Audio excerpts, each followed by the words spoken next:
Buenas noches, bienvenidos. Afortunadamente a muchos de ustedes ya los conozco, a otros no, espero conocerlos. Me llevé buenas sorpresas con alguna gente que apareció por acá, que merecía estar en este libro, pero no está. El libro estaba acotado, no podía estar todo el mundo.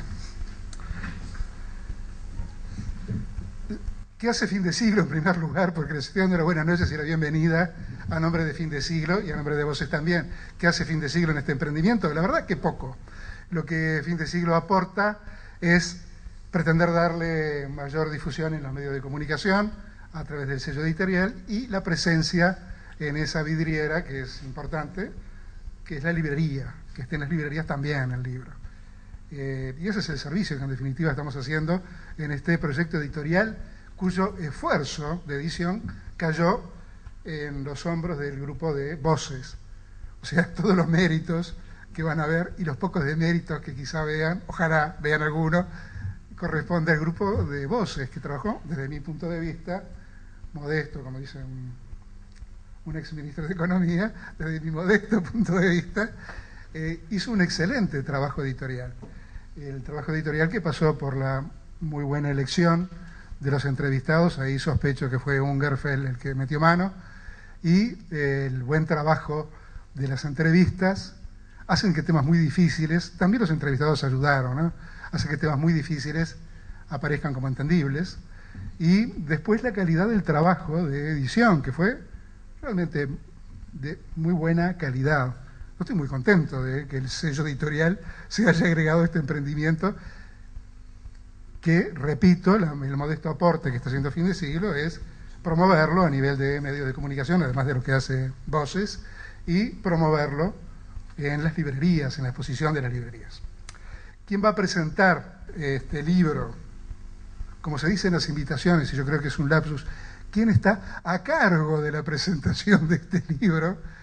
Tenemos a Rafael Radi, que todos ustedes lo conocen. Tenemos dos académicos de la Academia de Ciencias presentando el libro.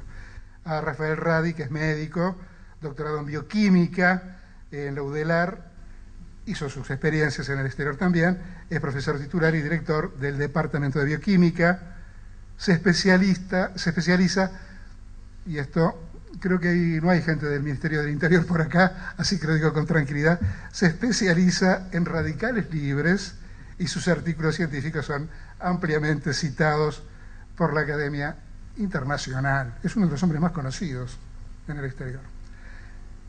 Rafael Radi aceptó este reto de presentar el libro. Fernando Paganini, que es ingeniero eléctrico y licenciado en matemática en la UDELAR, y no sé por qué después de la matemática decidió volver a hacer cosas prácticas, se doctoró en ingeniería eléctrica en California y desde hace varios años, 7 si no me equivoco, es catedrático en la Facultad de Ingeniería de la Universidad Ford. ¿Está bien? ¿Es así? Y luego tenemos a Jaime Clara, que es la opinión que ustedes tienen que escuchar, que la mayoría de ustedes son científicos, aunque hay parte de familias también de científicos, pero es la opinión que tienen que escuchar. La de Jaime Clara, que es licenciado en comunicación, es periodista, es docente en periodismo, es asesor de comunicación organizacional, hace caricaturas, o sea, los está mirando con ojos especiales para dibujarlos después, y dirige, como todos ustedes saben, el más completo programa radial dedicado a los temas culturales. El más completo, yo diría, el único programa radial, ese kilométrico programa que va de las 6 de la mañana a las 13 en Radio Sarandí, en ese programa que se llama precisamente Sábado Sarandí. Luego de que ellos digan lo que se animen a decir del libro, vamos a dejarlos con los autores, los que figuran como autores, con Rodolfo Ungerfeld, que es también, estamos llenos de doctores, soy doctor en ciencias, empezó licenciándose en biología acá en Uruguay, después se fue. Y Alfredo García, que faltaba más, resucitó para esta presentación un título de licenciado en historia, que tenía vaya a saber dónde, periodista y conocido por todos nosotros como el director, esforzado director del periódico Voces, aunque esforzado, pero con mucho gusto. Los dejo entonces con Rafael Radi.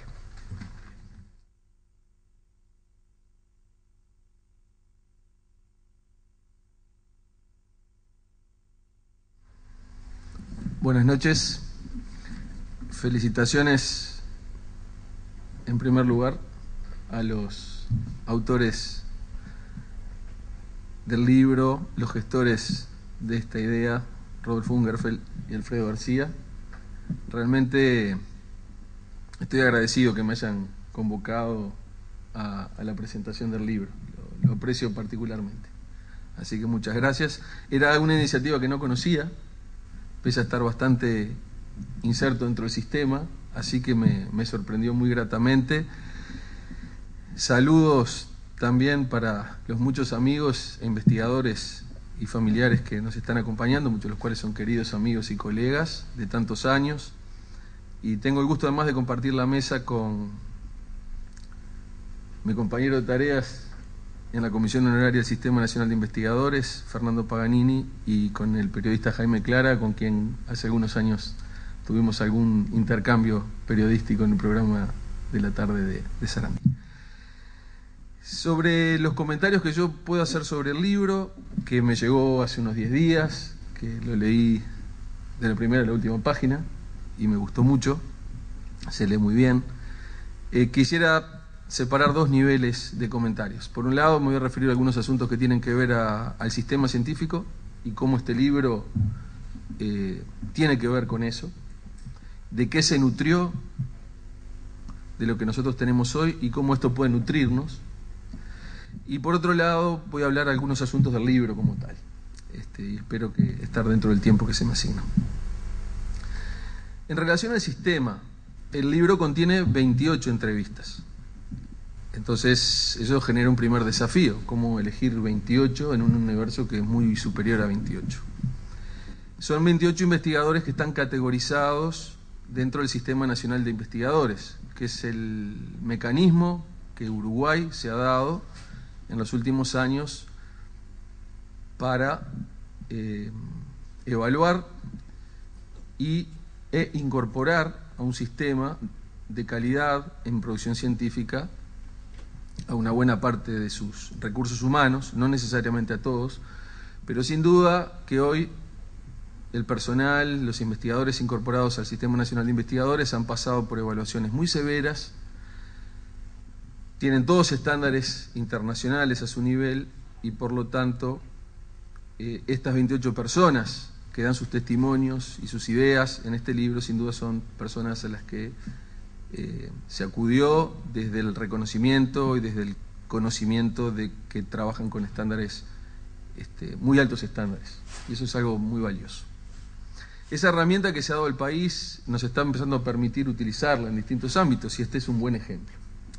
Ustedes verán que todos los investigadores acá tienen su link a su currículum dentro del SNI, o sea que cada uno de nosotros puede saber qué está haciendo, por qué llegó ahí, cuál es su futuro, cuáles son sus perspectivas. Ahora, estas 28 entrevistas, ¿sobre qué universo total? Entonces yo quería comentarles que hoy, y acaban de terminar los resultados del llamado 2011, esto es muy fresco, hoy el Sistema Nacional de Investigadores tiene 1.378 investigadores activos. Ese es el aparato científico categorizado de Uruguay en recursos humanos. Ese es el número. Y ese número tiene 4 categorías, el 45% de esos son jóvenes, muy jóvenes, ese es el 45%, que son cerca de 700. Hay un 35% de investigadores nivel 1, un 15% nivel 2 y un 5% nivel 3. Para los que no están familiarizados, a medida que se ascienden el nivel, esto tiene que ver con el nivel de senioridad, por decirlo así, en el sistema. De forma que, excluyendo los investigadores más jóvenes, que son candidatos a investigadores, considerando solo los niveles 1, 2 y 3, hay un universo de 758 investigadores, que podrían ser parte del objeto de estudio del libro. Eso es una riqueza que el Uruguay tiene hoy. Bueno, y de esos 758, hay 28 acá. Hay 28 historias. Podrían haber más, seguramente puede haber una ciencia.uy 2, y en este caso el uy no viene de dolor, sino de alegría. Eso en relación a de qué se trata esto en el contexto de lo que hoy Uruguay tiene. Que no es tanto, pero tampoco es tan poco. Haciendo un poco de historia, me tocó estar desde el comienzo en este asunto, porque en el año 99 se llamó el Fondo Nacional de Investigadores, me tocó estar en el comité de selección desde esa etapa, que fue el primer llamado. En ese fondo se premiaban a 150 investigadores, y eso fue lo que pasó hace más de una década. Habían solo 150 investigadores incorporados, más allá que todos sabíamos que había muchos más de calidad. En el año 2004 pasamos a 200, y todavía tenía el formato Fondo Nacional de Investigadores. Y el gran salto cualitativo se da a partir del llamado 2008, donde se pasa de un formato fondo limitado a un sistema donde todo aquel que fuera suficientemente bueno debía ingresar. Y ese es el esquema que tenemos hoy. O sea que pasamos de 150 a 1.378. Y son números que parece interesante tenerlos en cuenta. Y a mí, que me tocó participar las 3 veces, puedo decir que uno va viendo la densidad, la potencia y la diversidad que el sistema va adquiriendo. Y cómo nos vamos entendiendo más entre todos nosotros. Porque una de las viejas discusiones, que eran las sociales, las humanísticas, cómo engarza eso con las tecnológicas, eso está superado. Está superado desde el punto de vista sistémico. Las 6 macroáreas, exactas y naturales, ciencias médicas, ciencias agroveterinarias, ingenierías y tecnologías, ciencias sociales y ciencias humanas, están todas representadas en el libro. Hay aportes de todas ellas. Y están todas perfectamente integradas, y cuando uno va pasando por el libro, salta de la filosofía a la matemática, a la física, a la química, a la biología, y eso me parece que es muy rico y muy bueno. Esto surge del libro. De alguna forma el libro muestra en pequeña escala lo que el sistema es en gran escala. Eso me gustó y creo que lo representa muy bien. Y también muestra otra cosa, que es una convicción que uno tenía y que cuando pasa por el libro la reafirma desde otro lugar, que es que el sistema está construido sobre bases sólidas, con calidad humana y con aspectos de colaboración institucional que son una riqueza y que no pasan en todos los países del mundo. Acá básicamente nos llevamos bien, y eso es bueno llevarse bien, es muy bueno llevarse bien. Y eso es lo que nos ha hecho con tan poco dinero haber hecho, yo creo, mucho más de lo que ese dinero nos permitiría hacer si uno lo mira a escala de otros países, inclusive muy cercanos, llamémosle Argentina o Brasil. Entonces, apostar a seguir llevándose bien, y ese mensaje optimista aparece en el libro. Sobre el libro en sí, la lectura me resultó agradable, genera optimismo, es un libro coherente, las entrevistas, si bien son todas muy distintas, porque todas las personas son diferentes, las áreas son diferentes y las preguntas son diferentes, hay una coherencia interna interesante, es cohesivo, pero no es un libro autocomplaciente. No es un libro que nos transmite que estamos en el mejor de los mundos posibles y que los investigadores que acá están entrevistados llegaron al máximo y ahora están consagrados. No. Yo diría que hay una mirada desde el sacrificio y una mirada desde lo que nos falta mucho más de lo que tenemos. Entonces no hay autocomplacencia y no nos podríamos permitir ese lujo, y el libro tampoco transmite una falsa mirada o un falso optimismo. Es un optimismo moderado, un optimismo de la alegría de lo obtenido, pero sabiendo que nos faltan montones. A mí me sorprendieron muchas cosas del libro. Es un libro donde los entrevistados muestran su alto nivel intelectual, intelectualmente es por momentos desafiante, plantean conceptos diferentes. Yo a veces digo, bueno, pero decime algo nuevo. Decime algo nuevo. Porque lo repetitivo, lo obvio, ya lo sabemos todos los días, está lleno de lo obvio. Decime algo nuevo, algo interesante, algo que me mueva. Y bueno, y este libro lo logra, Lo logra, hay muchas cosas que realmente llaman mucho la atención, y está hecho de una mirada heterodoxa, como muchas veces tiene el aparato científico. Hay una forma de ver, de interpretar y pensar en la realidad que es un poco diferente y que es muy rica, y que enriquece al resto de la sociedad. No se dice que sea ni mejor ni peor, pero que el pensamiento científico aparece acá es muy claro. Una cosa que surge del libro es de una cierta soledad de los individuos que hablan acá. Pero no es la soledad de la persona, sino la soledad de la masa crítica. Los grupos normalmente son de 4, 5, 6 personas. Toda una subárea del conocimiento se resume en este país a 4, 5, 6 personas. Y si esos líderes se van, esa área desaparece. Ese es el estado de situación. Y hay que ser muy conscientes de eso. Porque esas poquitas personas que forman esos núcleos, bueno, las tenemos que retener, tienen que quedarse acá y ayudarlas a desarrollarse. Entonces, el asunto de las masas críticas me chocó bastante porque se reitera a lo largo del libro, en la mayoría de los casos, la poca densidad de personas y cuán estrechas a veces son los límites donde las áreas se mueven. Entonces eso me pareció que lo vi transversalmente en todas las áreas. La dificultad de generar las masas críticas. La cobertura temática es amplia, está la filosofía, está la física, está la biología, está la investigación experimental, está la investigación teórica, está la investigación interdisciplinaria. Me parece que son todas cosas ricas que se van sucediendo a medida que el libro transcurre. Y hay investigaciones, hay conceptos de lo que es la investigación dirigida por hipótesis, que eso es todo un asunto, pero también hay investigación dirigida por problemas. Y hay cosas muy prácticas de las que trata el libro, y hay cosas muy teóricas de las que trata el libro. Lo que no vi mucho, y me alegro, es investigación dirigida por aparatos, porque nosotros como sociedad científica, como aparato científico, no nos podemos dar ese lujo, porque nosotros no tenemos infraestructuras de alto porte, por lo tanto, acá son o las ideas o los problemas, y los aparatos tienen que venir después.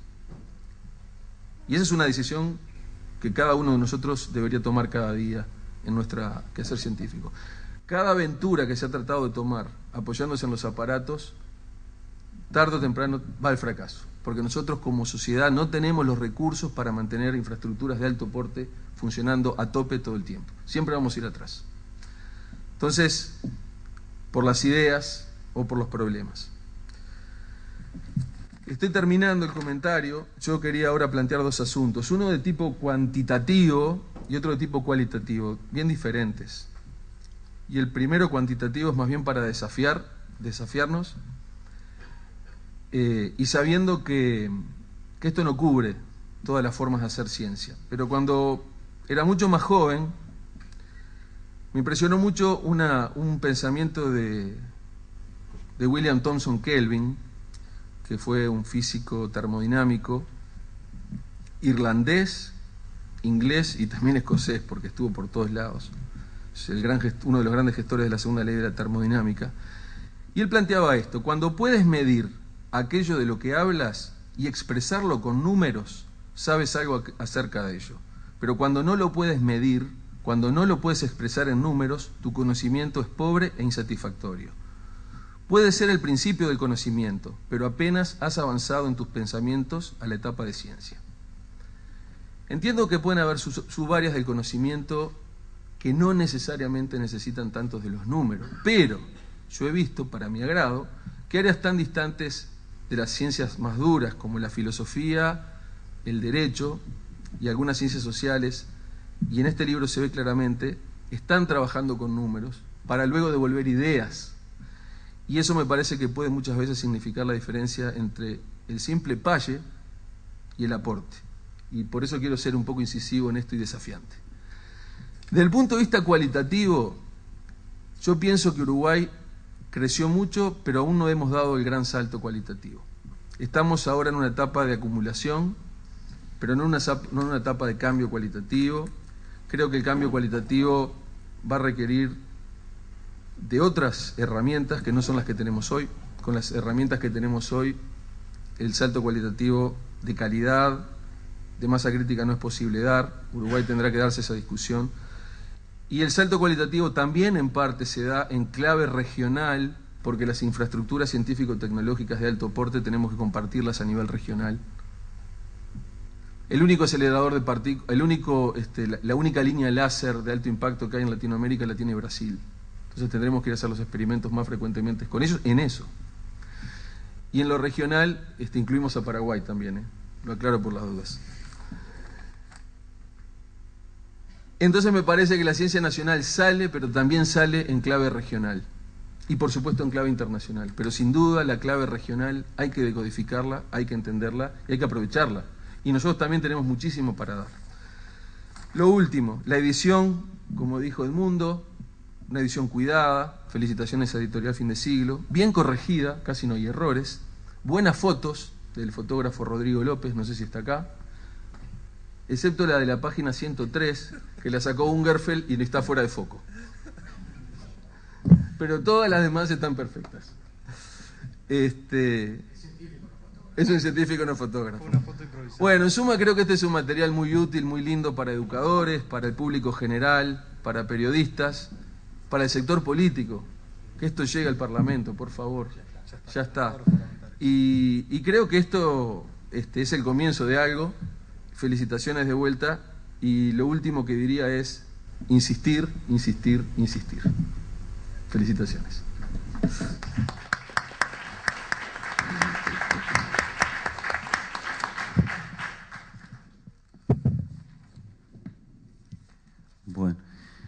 Bueno, yo también quería agradecer mucho la invitación de estar acá,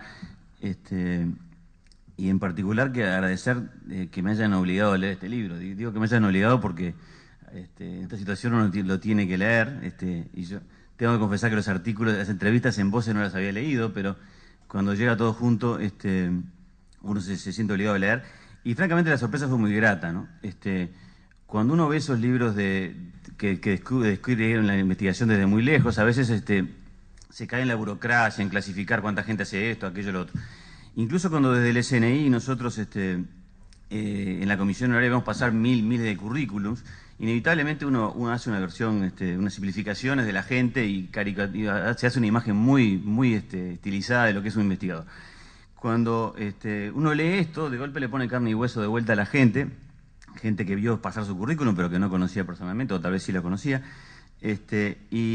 y eso me pareció muy refrescante, muy gratificante para los que estuvimos en el esfuerzo, digamos, que no siempre es grato de instaurar el sistema, pero ahora vemos que atrás de eso hay gente real haciendo cosas muy valiosas.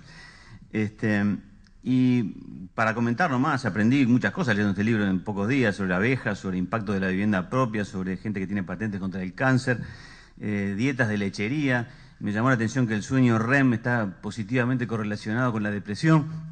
O sea, que quien tiene más sueño REM tiene más depresión, es una cosa que me sorprendió. En fin, gente que se largó por la cuenta propia a hacer un instituto nuevo de reproducción animal fuera de las universidades, y etcétera. Eso no sabía que existía.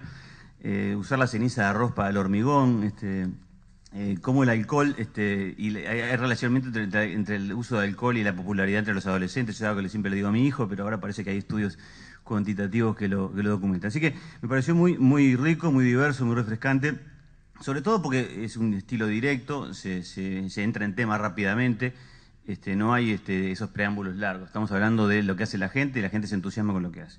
Así que, francamente, me pareció muy gratificante, y además se entiende bastante. Ese es el otro comentario que quiero hacer, y creo que viene al caso por el lado de la difusión de esto. Cada uno de nosotros tiene su especialidad y su área, y yo de muchas cosas no sé mucho, pero creo que se entiende bastante, que un público en cultura general puede entender bastante lo que se hace, más allá de lo que a veces se piensa en los medios sobre cuán difícil es acceder a este tipo de cosas, ¿no? Lo cual me conduce al segundo punto que quería enfatizar, que es el tema de la ciencia en los medios de comunicación. Y dice en la introducción del libro, que dice que un gol de un uruguayo en la segunda división de Eslovaquia tiene más prensa que un logro científico visible de una persona, un científico de primer nivel. Y eso es así nomás. Y tal vez podemos, pero hay que deslindar un poquito más qué de eso es inevitable y qué de eso es mejorable.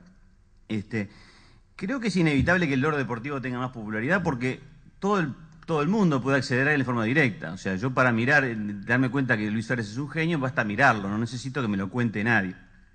Entonces, en cambio, para descubrir que Rafael Rada es un genio, necesito que alguien me lo diga, porque yo jugando al fútbol creo que también es bueno, pero es un tema aparte. Pero, o sea, digamos, la especialización hace que el público en general no tiene acceso directo a esta gente, entonces la valoración es desigual.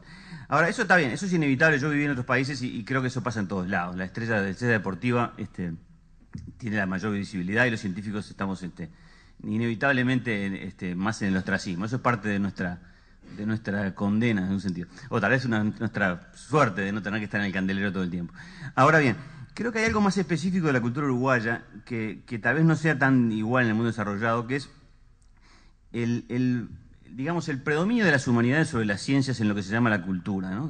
Acá se habló justamente, yo soy un escucha del programa de Radio Sarandí de las mañanas, y sobre todo las páginas culturales de los diarios y semanarios. Cultural, general, quiere decir arte, humanidades, literatura. Ese es el foco central de lo cultural. La ciencia comparativamente tiene un rol mucho menor, que creo que no se condice con el siglo en que vivimos. Entonces, se me puede decir, hacer la analogía con el deporte, de vuelta, decir, bueno, claro, la gente va al cine, aprecia el arte directamente, no necesita que se la cuenten, y por eso es que el arte, las páginas culturales hablan de arte y no hablan de ciencia. Puede ser que haya algo de cierto en eso. Ahora, si uno mira las páginas culturales, a veces la crítica literaria, por ejemplo, no está dirigida al público en general, está dirigida a una élite que entiende ciertas cosas, ¿no? Por ejemplo, yo pensaba, no es raro leer una crítica literaria en la cual se hace mencionar, como que todos conociéramos y hubiésemos leído, a Proust, ¿no? Digo, yo debo confesar que nunca leí a Proust. Si yo, poniéndome otro demostrador, si yo escribiera un artículo así y hiciera referencia a la obra de Shannon, por ejemplo, que es el padre de la teoría de telecomunicaciones modernas, una persona de enorme importancia y de enorme impacto, yo no escribiría sobre Shannon como que dando a entender que todo el mundo lo conoce, ¿no? Yo me sentiría obligado a la defensiva, no, miren, discúlpenme, le voy a contar sobre Shannon que dijo esto. En fin.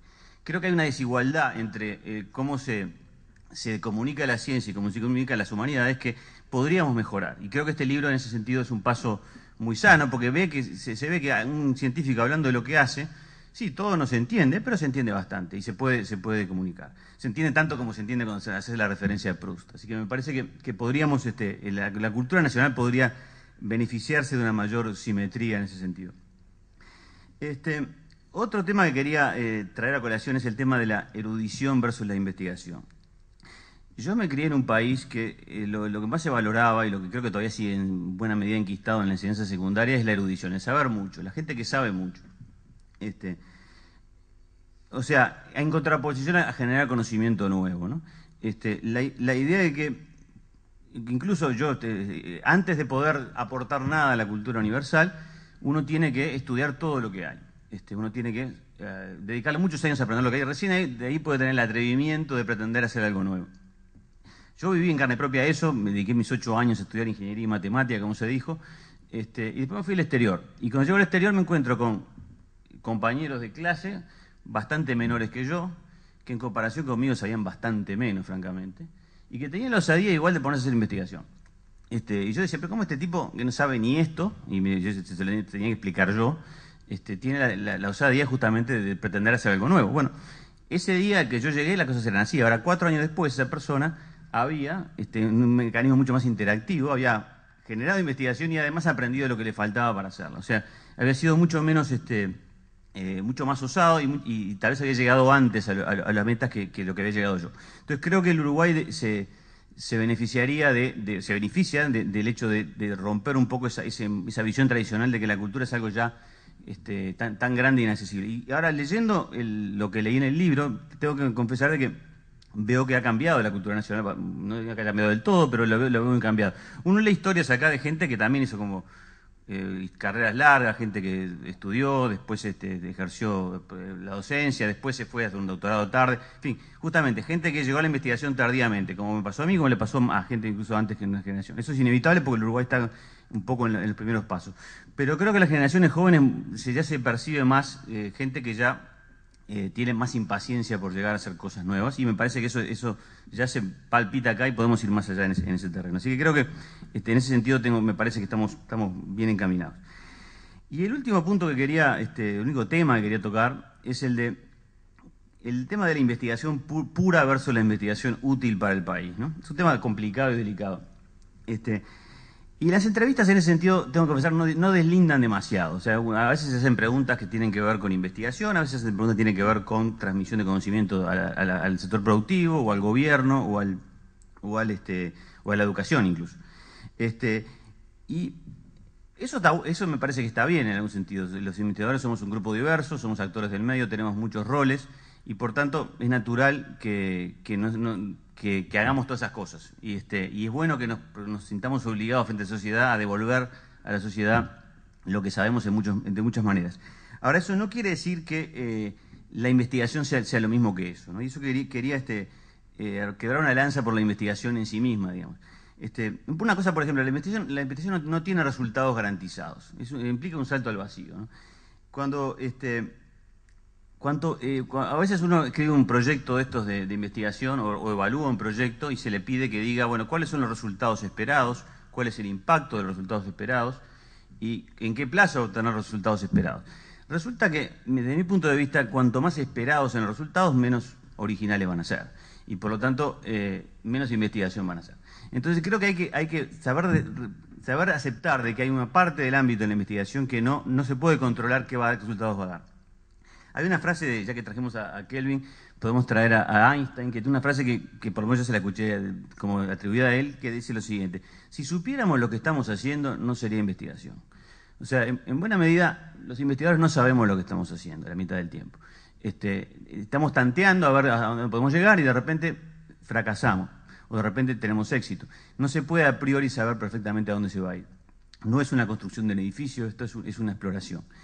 Incluso me llamó la atención un comentario que hacía Néstor Gandelman en su entrevista, de que de alguna manera a veces la ciencia premia el resultado positivo por encima del negativo. O sea, si yo busco a ver si esta conjetura es cierta o no, y resulta que descubro de que no es cierta, eso es difícil de publicar, difícil de comunicarle al mundo de que eso que yo pensé que podía ser cierto y que seguramente mucha otra gente pensó que podía ser cierto, no es cierto.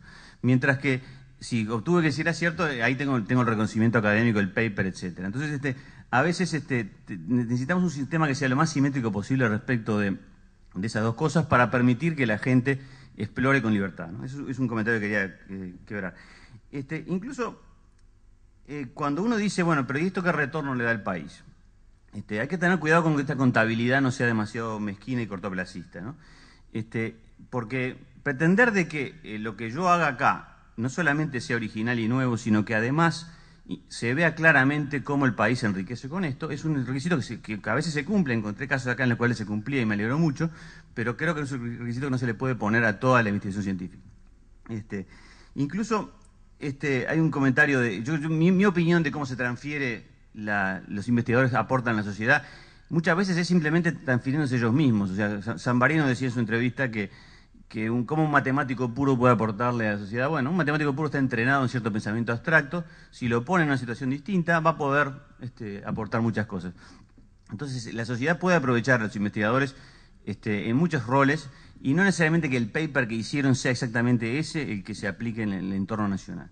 Incluso, para ir más allá, incluso en el terreno de las ciencias más digamos, aplicadas, la cadena que va entre el descubrimiento científico y la producción es muy grande, tiene muchos eslabones, y francamente en un país del tamaño que decía Rafael, con grupos de investigación chicos, es irreal que pueda residir toda esa cadena en el país. Inevitablemente, para tener una cadena de investigación y desarrollo, esa cadena tiene que ser global e internacional. Yo estoy consciente de áreas del conocimiento en las cuales, por ejemplo, Alemania no es muy fuerte, por decir algo así. Alemania se apoya en cooperaciones con otros sectores europeos. O sea que, digamos, Uruguay no va a poder ser autosuficiente ni tiene que mirarse a sí mismo como una isla que le tiene que cerrar el presupuesto localmente. No, Uruguay tiene que proyectarse en la región, como dice Rafael, y también en el mundo global, lo mejor que pueda. Retener a la gente acá sirve porque, pese a que, aunque su canal de publicación sea a través del exterior, sirve porque, como muestran las entrevistas, hay muchos intangibles que esta comunidad aporta al país, independientemente otra vez de que el paper sea directamente aplicado. Entonces creo que me parece muy positivo y muy sano que el libro muestre todo ese crisol de gente que está haciendo cosas muy directamente aplicables al sector agropecuario, por ejemplo, y otros que no tanto. Y todo eso tiene su valor y su lugar. Bueno, no sé si me queda mucho por decir, pero quería terminar diciendo que otra vez me congratulo mucho de que este libro haya salido. Espero que los medios de comunicación crecientemente vayan a difundir estas temáticas y que tengamos mucho más difusión de este tipo de cosas. Así que muchas gracias.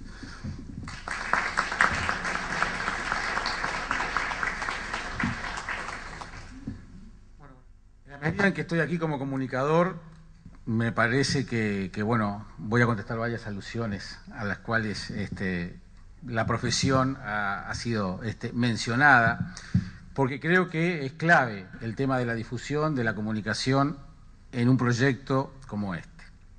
No tiene ningún sentido, y creo que está dicho, pero lo voy a decir más claramente, no tiene ningún sentido generar conocimiento si al mismo no se difunde. Clave, es la madre del borrego, no tiene sentido porque si no se comparte lo que se investiga, no es avance. Las primeras revistas científicas datan de unos 300 años y la utilización de los criterios de organización de artículos científicos se implementó hace más o menos algo más de un siglo. Las publicaciones se crearon con el objetivo de difundir el conocimiento trascendental para la evolución de la sociedad. Por más que el tiempo haya pasado y ya estemos en el siglo XXI, el objetivo no ha cambiado. Las universidades fueron primero, o por lo menos inicialmente, reducto de las investigaciones, continúan siéndolo, por suerte. Después otro tipo de organizaciones, otros centros, empresas, se han transformado en pilares fundamentales de la investigación. Pero eso hay que difundirlo, eso hay que decirlo, y hay que generar los puentes necesarios para que lo que en esos reductos se genera ese conocimiento, bueno, tiene que tener vías de salida para que la sociedad lo conozca. En los últimos tiempos se ha difundido una iniciativa que se llama Open Access, que justamente incentiva el acceso y difusión libre de todo tipo de documentos científicos como tesis doctorales, artículos o ponencias, respetando los derechos de autor de los mismos. Es importante, es un trabajo que los científicos le dedican muchas horas y días, meses y años de su vida, y muchas veces no estaba muy claro quiénes eran los autores. Bueno, en la medida en que esto se está generalizando, bueno, está muy claro quiénes son los responsables de los proyectos. En Uruguay la experiencia de la difusión científica ha sido muy dispar.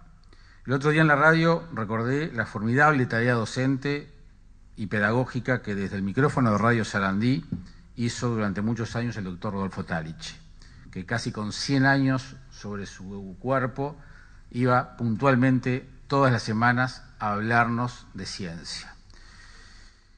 Ese fue por lo menos mi primer contacto con el difusor del conocimiento científico a través de un medio masivo como era la radio en aquel momento. Después vinieron otros científicos como el doctor Luis Barbeito, Álvaro Lista, que tenían un programa de periodismo científico exclusivamente, y no recuerdo si hubo algún otro en algún medio de comunicación como aquel programa que había en Radio Sarandí en las noches.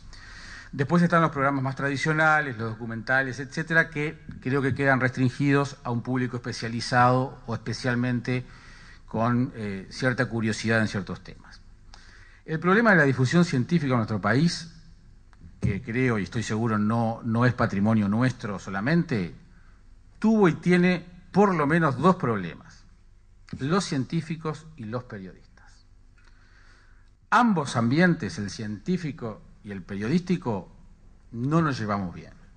Se llevarán bien entre ustedes, pero entre nosotros hasta el momento no nos hemos llevado demasiado bien. Porque los científicos no suelen ver con buenos ojos a los periodistas interesados en indagar sobre sus investigaciones. En general, los científicos, y es injusto toda generalización, pero creo que es honesto admitirlo, y voy a hablar después del gremio que me compete. En general, los científicos mal suponen los intereses que mueven a los periodistas que justamente quieren saber detalles de sus investigaciones. Otro problema es un problema de comunicación. No nos entendemos. Al científico le encanta hablar en difícil. Tendrá muchos motivos, quizás cuando los periodistas pretendemos tratar de hacer entendible lo que se nos dice, cuando logramos acceder al científico, a veces suele ofenderse. De hecho, me contaba Alfredo el otro día en la radio, al aire, que terminó haciendo preguntas de perogrullo porque daba por supuesto los científicos que él, que era el periodista, sabía algunas cosas y a veces tenía que preguntarla, era necesario, si no, no se entendía. Muchas veces el hombre y la mujer de ciencia arma como una coraza en su entorno y nos somete a un lenguaje rigurosamente técnico cuando no se encierra en la soledad de su laboratorio, como reconocía Radi recién. La actitud de los periodistas. La resumiré leyéndoles un breve correo electrónico que recibimos el otro día en la radio mientras los estaba entrevistando a ellos. lo envió la periodista Cristina Canoura, que durante muchos años ejerció el periodismo científico de altísima calidad desde las páginas del semanario Búsqueda, y quiero quebrar una lanza por Búsqueda, que debe ser de los pocos, si no el único medio escrito que tiene una sección permanente de ciencia y tecnología. Cristina es la responsable de eso, aunque ya no esté en el semanario. Y Cristina nos escribió: siempre defendí el valor del periodismo científico porque nos obliga a los periodistas a dejar de fingir que todos lo sabemos. Debemos despojarnos del estereotipo de que somos los sabelotodos, reconocernos ignorantes, y a partir del abandono de la soberbia surgen las preguntas e interrogantes más sencillas y auténticas, los mismos que se hace la gente común, y él, la periodista, crece como profesional. Creo que está clarito lo que dice Cristina, y me parece que es una mea culpa de los periodistas que debemos hacer y debemos reconocer. Hoy las cosas son diferentes. El componente de la comunicación me consta que está presente en varias políticas de divulgación científica, cosa que antes no sucedía. Hay una mayor especialización en periodismo científico que antes no había. Y hay una mayor apertura de la comunidad científica, y eso lo destaco. No solo de las 28 entrevistas que están aquí, son más de 28 entrevistados, pero hay mayor apertura. Creo que cualquier proyecto de investigación